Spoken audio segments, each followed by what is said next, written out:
Hi you guys, welcome back to my channel. This is Danae Danny and I'm Danny Willis. So today I'm going to be doing a college tips for freshmen, pretty much for anybody. I feel like this, the tips I'll be giving you can be pretty much for like juniors, sophomores, maybe seniors. But yeah, so it looked like you guys enjoyed the last college video that I had, so I'm going to do another one. And if you see me looking down, I have like a list full of things that I want to mention. Like I'm really horrible at like trying to remember stuff, so I wrote everything down so I won't forget. So let's get this thing started. I'm only gonna do 10 tips, okay? If you guys want me to share some more tips with you, you gotta make sure you like this video, share it, comment down below that you want to see another one, and then I'll do one. But yeah, continue to watch. So the first one I have is getting to know your roommate. Like your roommate is gonna be with you pretty much 24/7. You guys are gonna be in the same room. You're gonna be sharing the same living quarters.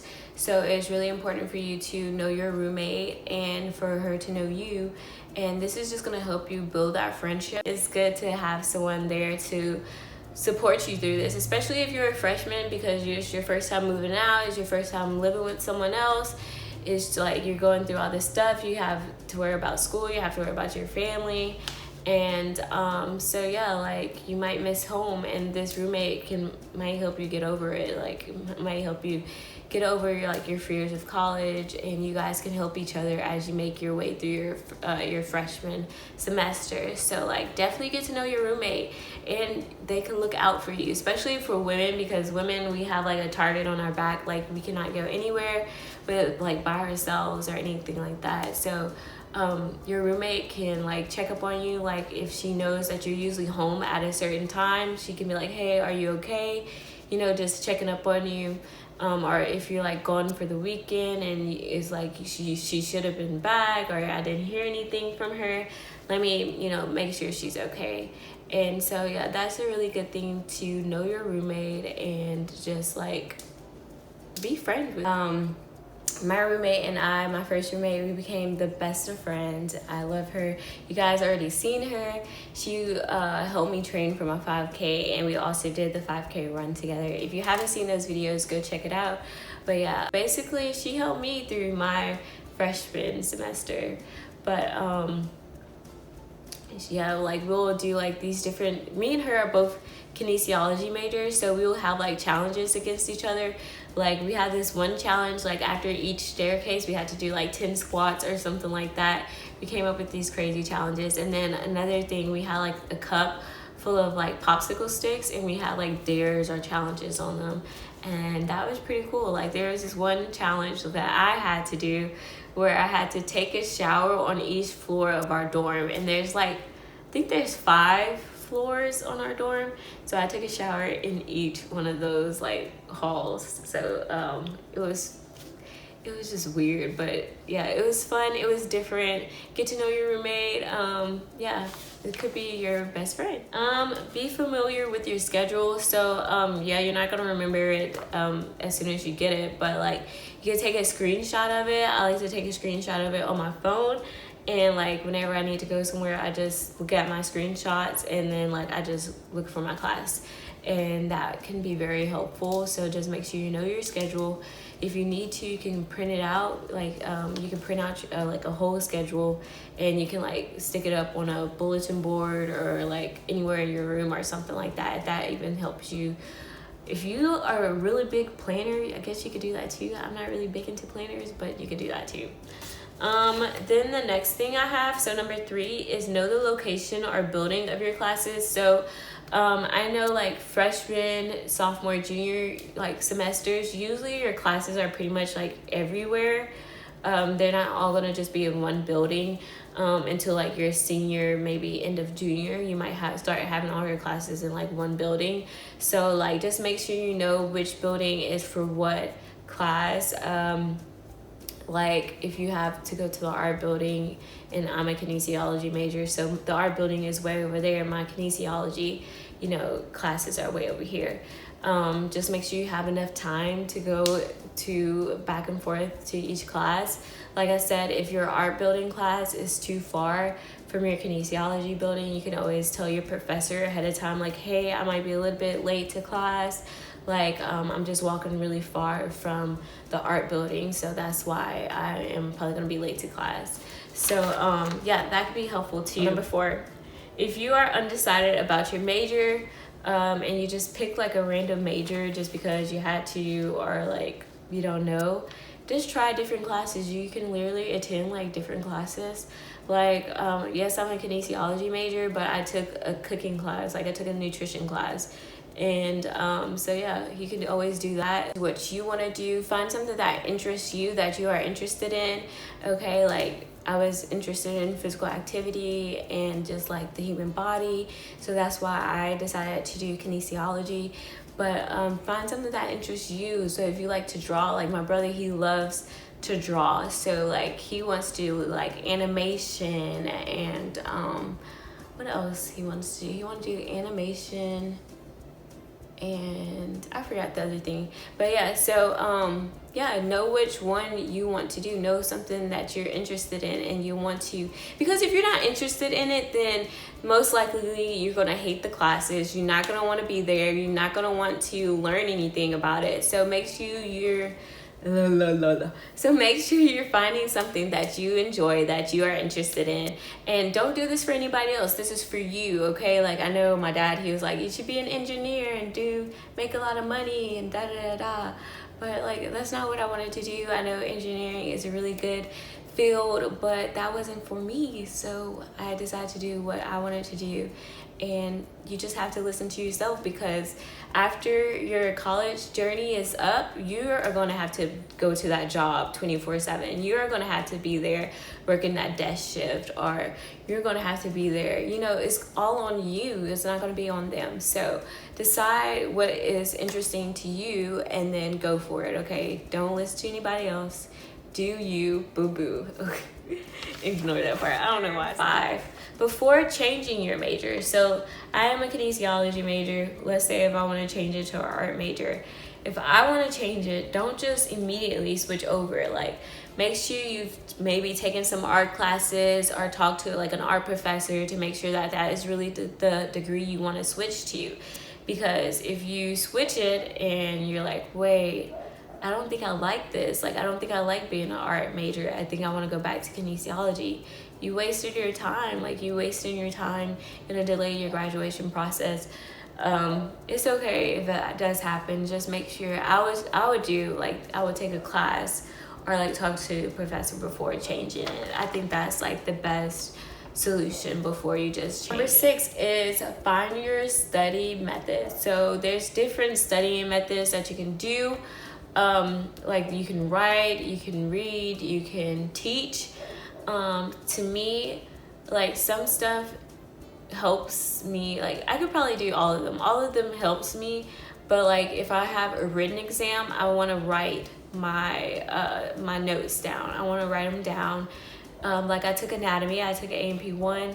Thank God I didn't have to take an A&P2. It was optional, but I couldn't. Like A&P1 was stupid hard, and I was gonna do A&P2 because I barely made it through A&P1. I was really good at the lab portion, but I wasn't good at the lecture portion. But yeah, like I said, I liked like my lab exam for A&P was written, so I had to make sure like I knew everything, like how to write it, how to spell it, and like also memorize like the muscles and the bones, which is what. And so yeah, and what helps me with A&P1 was writing it down repeatedly, like writing it over and over and over again. That helped me a lot. And then also my A&P1 professor, she was awesome. My A&P1 lab professor, she was really awesome. I had Miss Childress at Stephen F. Austin. So if you're at Stephen F. Austin and you have to take A&P1, I definitely suggest you get Miss Childress because she is like really good. So yeah, I had to take A&P1, and basically my A&P1 professor, she had like these little fill in the blanks that we had, like she had posted on our D2L, and you can go print that out and I used a sheet protector, and I put that paper in the sheet protector, and I got me some washable markers, and I would write down, like literally write down whatever that bone was or whatever that muscle was. And then we had open lab as well, so whenever I went to open lab for like the muscles portion, I brought like a sheet protector as well, and I would literally put the sheet protector on the muscle and then write down what muscle it was. Like, that's how determined I was. Like, AP1 was like so hard.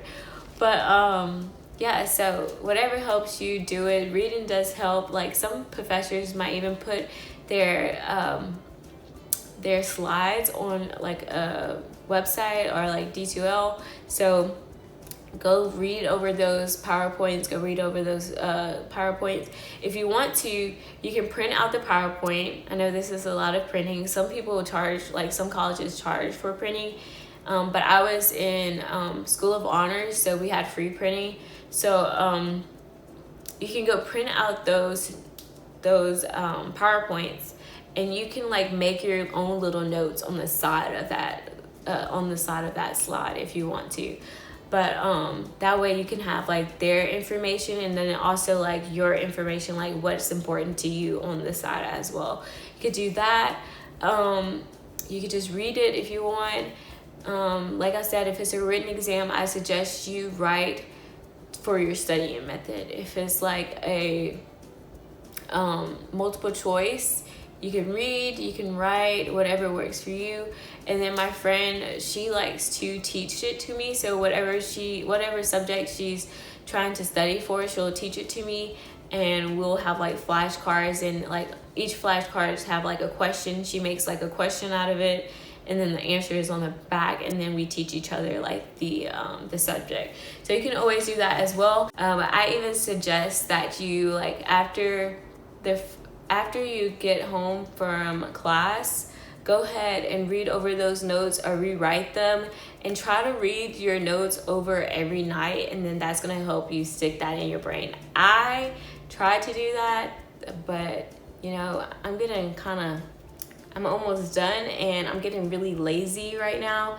Freshman semester, I would come home, rewrite my notes, I would like do all my homework and stuff, but no, I've been procrastinating. I do stuff last minute now. So yeah, don't be like me. And then also, like, pick if it's studying in your room is best for you or studying at the library is best for you. Like, I know studying in my room is what's best for me, because like I just like being in my own space. I don't like a lot of people. I like to be to myself. So studying in my room helps me. But I know a lot of people say that like studying in their room is bad for them, because like they start doing all these other different things.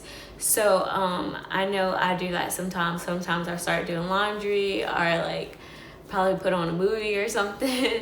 So yeah, I do start doing other stuff, but I try to go back to that studying that I was doing.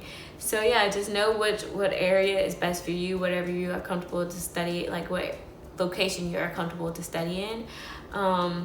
The library, your room. Like, I tried the library, but it was just a lot of people, and like I said, I like to stay to myself. And yeah, I was just like, I'd rather just study in my room, so I studied in my room. Don't be afraid to ask for help. So it is okay to ask questions. It is okay to ask your professor for help if you need help. Just don't ask them at the last minute, because then they're gonna be like, no, you should have asked me this a long time ago. I cannot tell you how many times I've emailed my professors asking them about something. And it's okay, like they are there to help you, okay? So don't be afraid to ask them. That's what they are there for. Like, they should be helping you, like, with if you don't understand the assignment, or like if you don't understand like why you missed this question, like just ask them, and then will explain, like, that's why they're there, okay? But if you don't want to talk to a professor, if you have a friend in the class with you, you can always ask your friend, like, hey, did you understand this? Did you get what he was saying? And next one, so this is number 8, go out and have fun. Yes, people do go a little bit too crazy in college, like when they get to college, but like, you know, this is, like I said, this is your first time away from your parents. This is the first time you might be like having a roommate and then having all these parties and stuff like that.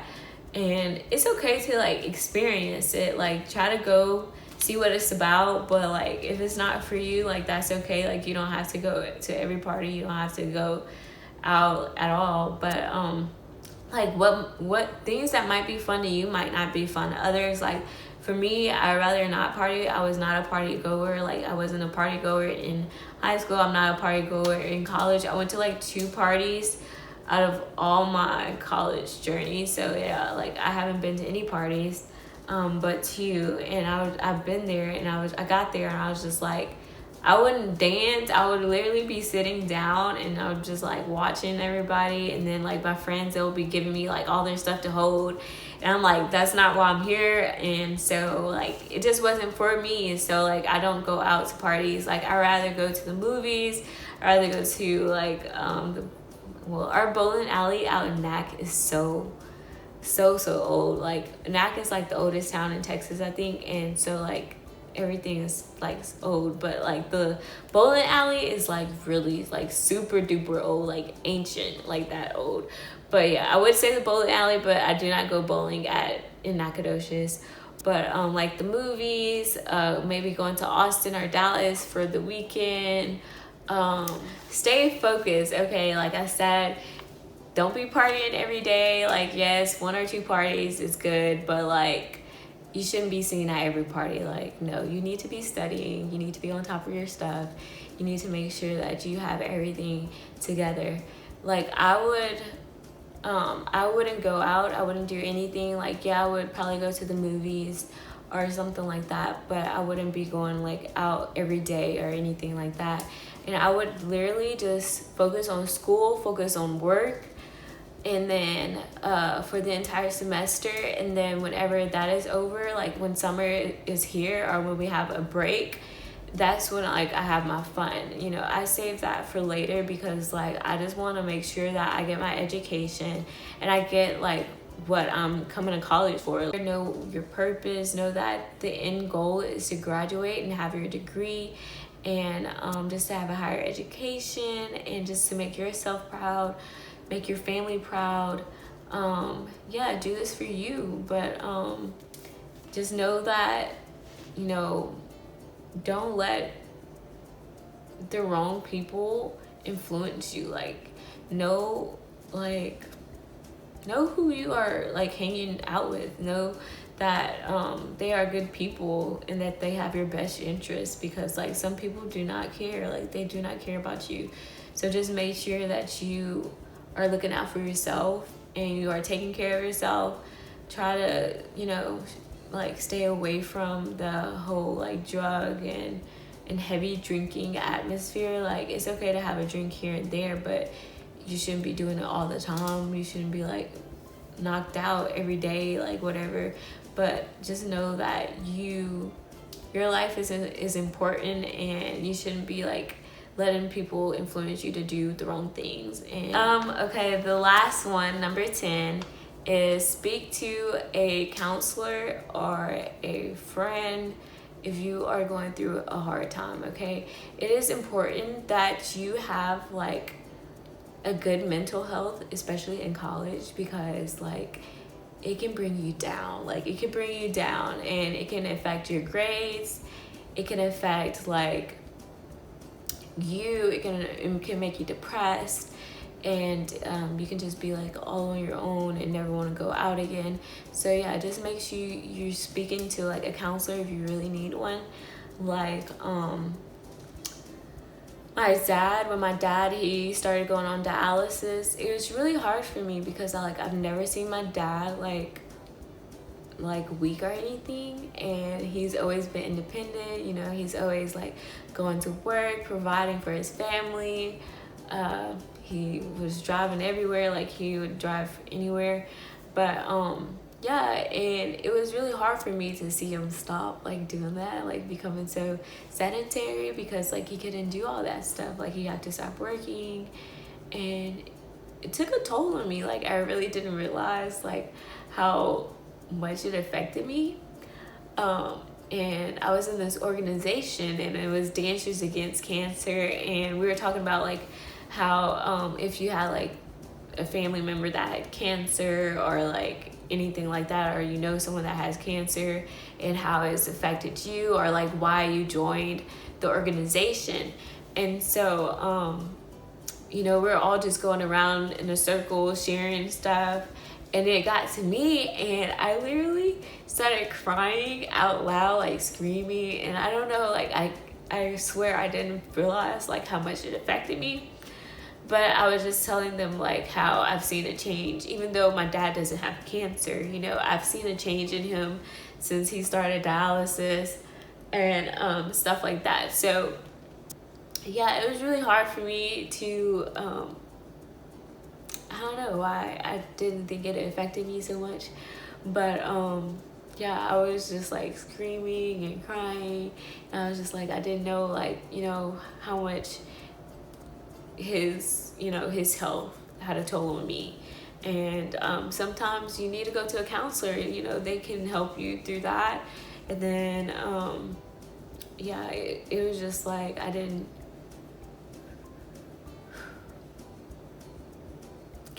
I was just saying how much I've seen a change in him since he started dialysis, because dialysis does take a big toll on you. It makes you weak, it just makes you really down and drowsy and stuff like that. So it just made me sad, because like I know that's not like him. He's usually like always going to work, or like being independent, driving himself everywhere and stuff like that. So yeah, it really did take a toll on me. And then also I was in a relationship in my freshman semester at SFA, and he was like a guy I started dating in high school. And so in high school you do get to see like each other every day, and me and him went to different colleges, and I just knew like we wasn't going to make it. Like I just knew it already. Like I was like, he's gonna need his own space to grow, and I'm gonna need mine. So we were going through like a lot of stuff at the time, and our relationship was always on and off. And so we were going through a lot of stuff, and I would talk to my friend, and she the one who suggested me to go see a counselor, because she went to a counselor. And yeah, so just like going to that counselor and talking to her about like my relationship, and like how maybe I can communicate better. But yeah, and I would just go to her for like relationship advice, and like just like trying to hear someone else's like opinion about our relationship. And so and that helped me a lot. And so yeah, like going to counselors for family, it could be for school related stuff, for relationships and stuff like that. It is totally to go talk to someone about that stuff, because it can affect you. Like I said, it can affect your grades. Don't be afraid to go talk to someone. Like go talk to a counselor. Like, and that helped me so much. Like my freshman semester, I haven't gone back, but that helped me a lot, and I really did appreciate like going to talk to them and just hearing them out. It's okay like to go talk to someone, and I feel like pretty much every one of us probably need to go talk to a counselor. Like we all have some problems that we are going through, and yeah, it's okay to talk to someone. So don't be afraid to like, don't bottle everything in, because that's not gonna help you. Like you need to talk to someone. And yeah, I'm sorry for me crying, and yeah. Okay, but that is pretty much it, you guys. If you want to see me do some more college tips and different stuff like that, please. Also, I wanted to say, I know my college, they do offer free counseling for students. Like I think it's 6 sessions. I don't know if it's per year or per semester, but I do know that my school does offer like free counseling. So check into that if you are at college. Make sure, like check into if you get free counseling, And yeah, definitely go check out a counselor if you need to. Like, your mental health is very important. You know, it's okay if you need to talk to someone. Okay, but that is all I have for you guys. Thank you so much for watching this video. I hope you guys enjoyed this video, and I'll see you guys later. Bye.